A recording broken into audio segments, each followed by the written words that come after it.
guys very well. Good morning. Thank you so much. My name is Matt and this is Mark. We're going to be doing this alligator feeding here for you.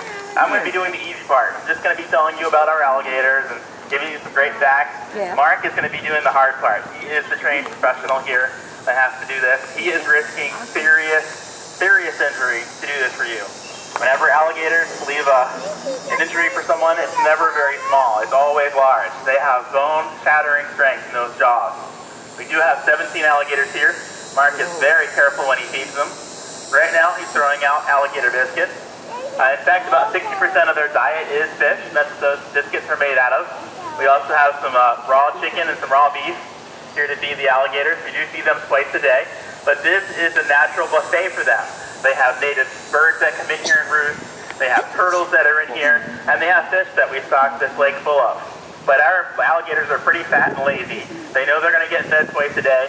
I've seen them go after the turtles a couple of times, but usually the turtles are up here sitting next to them eating the biscuits and the meat alongside the alligators. So they're pretty confident that the alligators aren't going to eat them.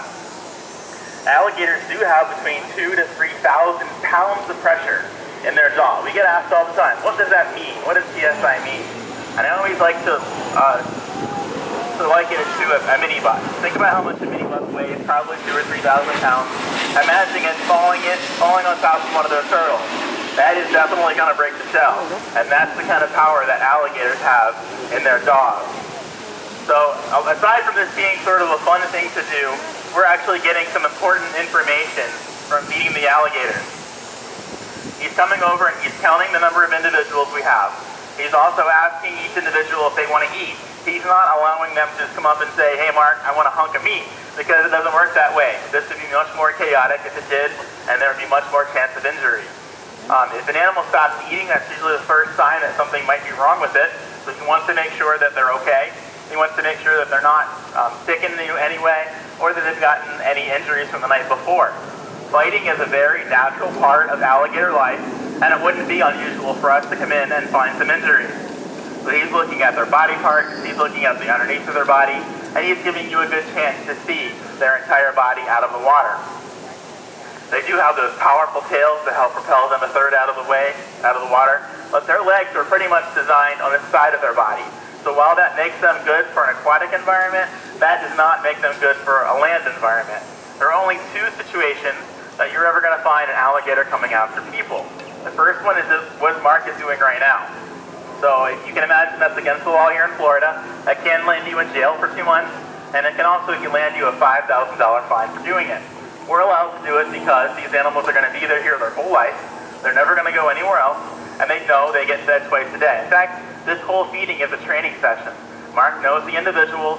He has certain things that he does with each one, and they pretty much count on the behavior that Mark does with them the entire time that he feeds them. So they do have those legs that are on the outside of their body. They can't run very fast because of that. If anybody tells you that an alligator can run as fast as a racehorse, they either don't know what they're talking about or they're pulling your leg. Because these males are awfully big and awfully heavy, and they probably can only run up to about 4 miles an hour. The females are a little bit smaller, a little bit more able to run. They can probably get up to 8 miles an hour, but that's still not very fast. Your average person can run 10 to 12 miles an hour probably for short periods of time. The alligators are going to have little bursts of speed, but it's not going to be very long, and they're going to tire out pretty quickly. So most people should be able to outrun an alligator.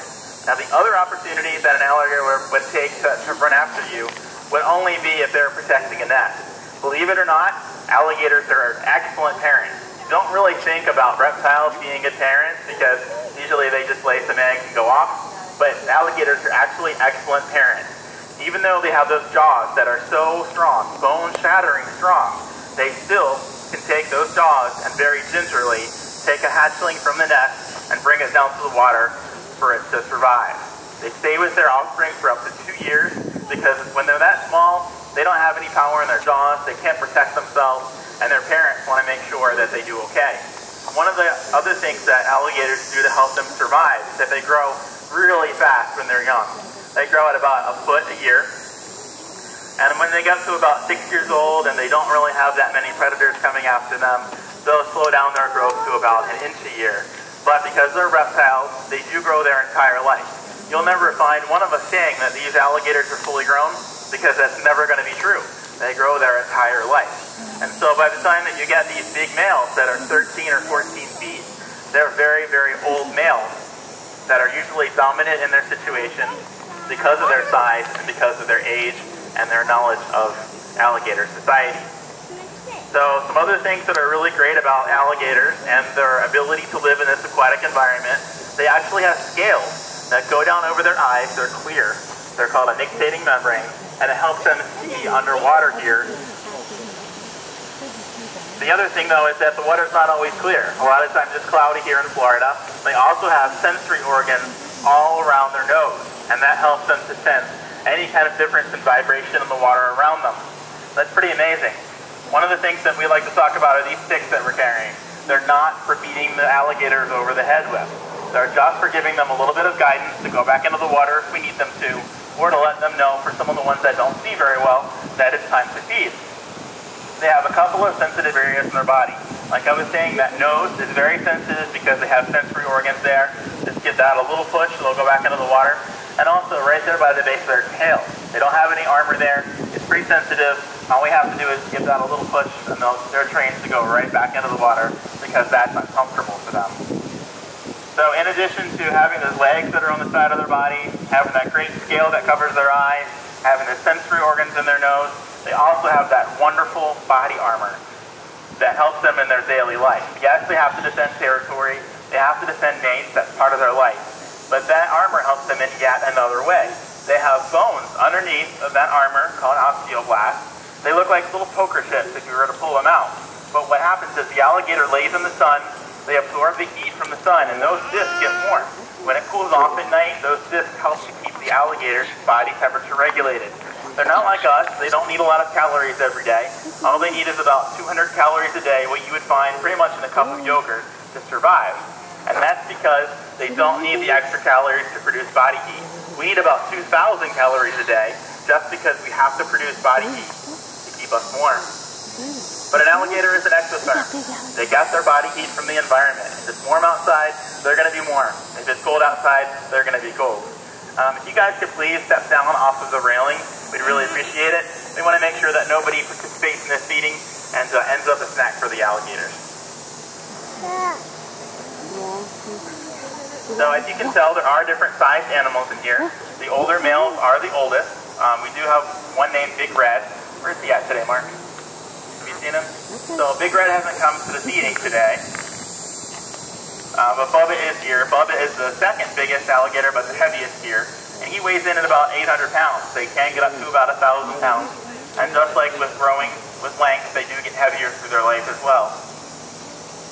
So the females are generally a little bit smaller. They get to about 8 or 9 feet. And then the males, of course, their average length is about 10 to 11 feet, but can get up there to 12 to 13 feet. Females also weigh quite a bit less, maybe 400 or 500 pounds, and they're a lot more able to get around. Now, one of the amazing things about alligators that we always like to talk about is, in addition to being totally built for this aquatic environment and not having changed in over 100 million years, they also have antibiotic properties in their bloodstream. That's really amazing because fighting is such a part of their life that they need to be able to heal quickly and heal in a manner where they don't need a lot of other interventions. They can recover from wounds that it would take us a long time to recover from. We'd have to be in the hospital and we'd have to see doctors. And they just get over it because that's part of their anatomy. Scientists are just in the beginning stages of looking at their bodies and their antibiotic properties, but they hope that someday they can help us cure some human diseases. In fact, we have a young female in here. I haven't seen her yet today, Firecracker.